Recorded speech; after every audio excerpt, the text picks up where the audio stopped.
Lunch, and a good portion of that taxpayer-funded food is being thrown away. But not all districts are costing you money. Fox 11's Mark Leland has been looking into the numbers, and Mark joins us this morning with a preview of his on special assignment report. Good morning, Mark. Good morning to you, Rachel. You know, there is big money on the line here, taxpayer money, helping to fund school lunches for not only those in need, but those who have the money to pay as well.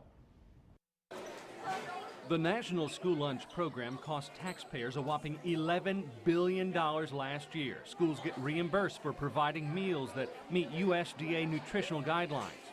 The Green Bay School District received $6.3 million last year, reimbursed funds for providing free and reduced cost lunches, as well as breakfast and snacks to students from low-income families.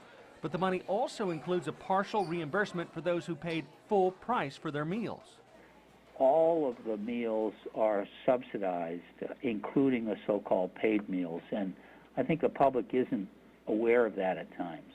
Students are required to take a milk as well as a half a cup of fruit or vegetables in order to make the meal qualify for reimbursement, and the criticism has been a lot of the required foods just end up being thrown out. I think that there's a challenge. You know, we want kids to eat this healthy food, but we also have to provide them with food that they will eat. And I think you really walk a fine line with that. And we'll have more on the cost and the waste tonight on special assignment at 9 o'clock.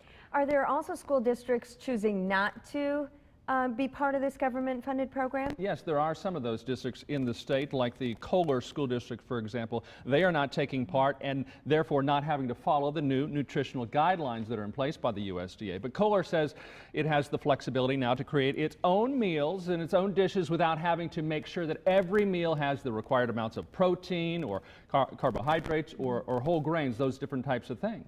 And how many students do they have that would need those free lunches? Well, actually, Kohler doesn't have anybody receiving free lunch or reduced lunch right now. They could still receive money, though, for those students receiving and paying the full price for the meals, but because they're not following the USDA guidelines, not requiring them to take all the food, they don't get the refund there. But in doing their own way, they feel they're wasting less foods because, like at Green Bay, where they're forced to take so much on their plate, you know, you need that vegetable, you need that fruit, and then it gets thrown away.